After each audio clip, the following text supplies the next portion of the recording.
कौशाम्बी जिले में राजकीय आश्रम पद्धति विद्यालय के छात्रों ने प्रधानाचार्य पर शोषण का आरोप लगाते हुए धरने पर बैठ गए।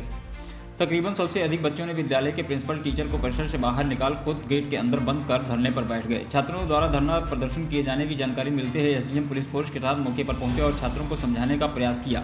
छात्रों की मांग है कि दोषी प्रधानाचार्य और शिक्षकों पर कार्रवाई की जाए। एसडीएम के द्वारा कार्रवाई किए जाने के आश्वासन पर छात्रों ने धरना को समाप्त किया। छात्रों का आरोप है कि वह लोग जेल से बदतर जिंदगी जीने को मजबूर हैं। आवासीय विद्यालय होने के बाद भी उन्हें खाने की गुणवत्ता परक खाना नहीं मिलता है।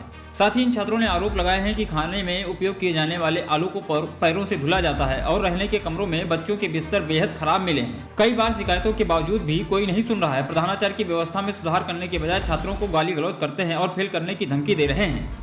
इससे खफा छात्रों ने शुक्रवार की सुबह ही हड़ताल करने की कवायद शुरू कर दी, जिसके बाद से सुबह तकरीबन 10 बजे प्रधानाचार्य समेत पूरे स्टाफ को गेट से बाहर कर ताला डाल दिया। इसके बाद हंगामा शुरू कर दिया। जानकारी होते ही करारी थाना की पुलिस मौके पर पहुंची और छात्रों को समझाने का प्रयास किया, लेकिन छात्र नहीं माने और अधिकारियों की बुलाने की मांग करने लगे। राजकीय आश्रम विद्यालय पद्धति के बच्चों द्वारा धरना प्रदर्शन किए जाने की जानकारी मिलती है। एसडीएम मंझनपुर आकाश सिंह के मुताबिक राजकीय आश्रम पद्धति विद्यालय के बच्चे विद्यालय प्रशासन पर लापरवाही और खाना गुणवत्ता विहीन देने का आरोप लगाया है।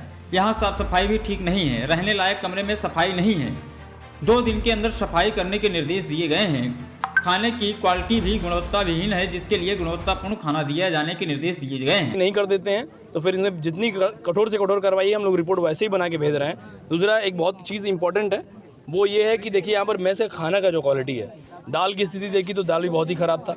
फिर लोग बता रहे हैं कुछ रीजंस, बट एक बेहतर क्वालिटी, एक बेसिक क्वालिटी, हम लोग ये नहीं बोल रहे हैं कि बहुत ही बेहतर क्वालिटी का, तो एक जो बेसिक है जो कि कोई इंसान खा सके वो आप लोगों को यहाँ देना चाहिए। वाकई में स्थिति नहीं थी। ये सारे रिपोर्ट्स हम लोग बना के खैर हम लोग डीएम सर को भेजेंगे, क्योंकि ये बच्चे कई चीज़ जेन्युइन भी बता रहे हैं। दूसरा सहयोग प्रशासन प्रिंसिपल द्वारा भी मांगा जा रहा है कि बच्चे द्वारा भी कुछ डिसिप्लिन चीज़ें फॉलो करें। वो चीज़ भी हम लोग इन लोगों को कम्युनिकेट कर दिए हैं, सभी तैयार भी हैं इस चीज़ को। इनको जो टाइम दिया गया है वो मैं बता देता हूँ कि मुश्किल से इनको 3 से 4 दिन का टाइम दिया गया हुआ है।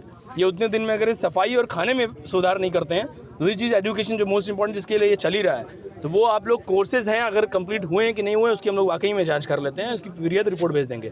फिलहाल के तौर पे मेरा ये बच्चों से भी निवेदन है कि 10th और 12th का एग्जाम बोर्ड एग्जाम चल रहा है, आप लोग ये विशेष तौर पे ये 2 10th और 12th आप लोग बहुत तरीके से पढ़ाई स्टार्ट करिए। और हम लोग ये जो मैथ्स हुआ और या फिर क्लीनिनेस हुआ, ये 2 से 3 दिन में आपको बेहतर दिखेगा। आपको दिखेगा तभी आप संतुष्ट होना, मेरे कहने पे आप संतुष्ट मत होइएगा। यही कहना है बस। ठीक है, थैंक यू। कौशाम्बी से जनमत न्यूज के लिए राहुल भट्ट की रिपोर्ट।